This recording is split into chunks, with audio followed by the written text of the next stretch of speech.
Speak About It is a performance-based consent education and sexual assault prevention company. We travel to different high schools and colleges and universities, and basically we have a conversation about having a conversation about sex. And we just kind of really hope that we can inspire people to, one, talk about this thing that is going to be a big presence in everyone's life, and then to have some sort of agency to empower themselves and empower the people around them to really, have a bold and dynamic and full understanding of their own sexuality and the sexualities of their potential partners. Consent is being able to say yes all the time to everything. So you get to have somebody present a choice to you, whether you want to do something or not, and then you get to say yes to it, which is consent, or no, which is not consent. We ask for permission all the time. Can I touch your dog? Can I borrow your car? Can I eat this? Consent is just asking for sexual permission, but we don't think about it that way because no one has taught us to think about it that way. So the show shows a very wide range of experiences. We have many monologues throughout the show that we read from note cards. Those monologues are actually stories written by students that have been sent in to us. And they cover everything from gay to straight to somewhere in between, to great sexual experiences, to terrible sexual experiences, to people that want to have sex, who don't, who drink, who don't. We try to cover all across the board because I think so many people get the message that there's really one way that sex works. And by showing this range of experiences, we want to let everyone know that whatever they have encountered in their life, whatever their history is, that it's valid. And whatever choices they want to make, if they're right for them, then they're valid. Theater's accessible. It's entertaining.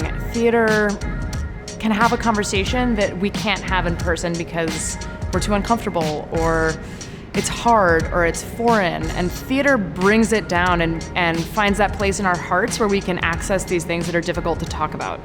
Here are 3 realities we hope you'll keep in mind. 1, anyone, regardless of who they date or what they wear, can be a survivor.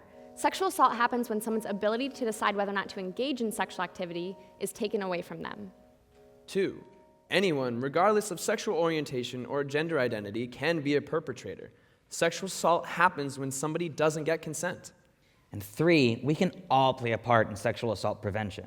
And that might sound daunting, but there's a lot we can each do to look out for each other at parties or bars. They really respond to what we have to say to them, and they open up and they give us this really full, beautiful experience back. So I remember one of our earliest shows, and the student came up to us, and one of the other people that was in the tour, she was there the year before, and she's like, "Oh my God, I saw you last year and I was assaulted, and I went and I got help because of you guys, and I started this group on campus because I heard of the things that you were saying to us." And everyone started bawling. We were just all so into it. And I was like, honestly, if this is the only person that we've touched, then my job is done. I think my favorite part about doing this work is spreading the message of being sex positive. The show does not demonize sex. We don't come from a background of abstinence only, or if you have sex, you'll get pregnant and die. Just because someone takes their shirt off doesn't necessarily mean they want to take their pants off, too. Okay, so how do I get their pants off? I went to a private Catholic school my whole life and never had sex ed. And I know so many people I wish could have seen this show. I wish that this show was at every school. And I want people to know that it's a good thing, that sex and consent and sex culture is a good thing.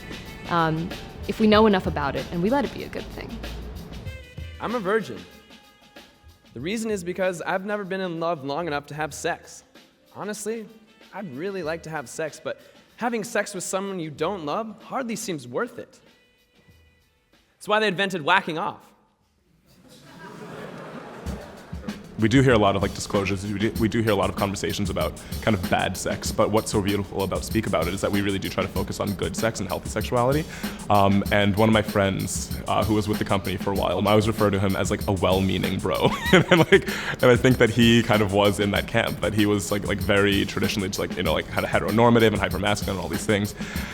And then through Speak About It, through that whole process, it kind of challenged his perceptions, and it changed how he approached certain situations. And now he's as much a consent warrior as any person can be, and is this really powerful advocate for healthy sexuality. So I think that it can help to empower people who've had a negative experience, but can also really help to empower and educate people that have problematic views or very kind of views that aren't quite as nuanced, I love this work. I think everybody is talking about sex.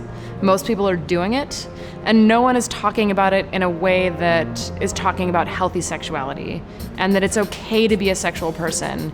And we're talking about consent in a way that is unique. And selfishly, I love doing this work because I get to work with fantastic educators, and we get to speak with students who are thirsty for this, that no one is talking to 17, 18-year-olds about what it means to have a healthy sexual relationship, that you can be sexually active, and you can enjoy it, and you should enjoy it.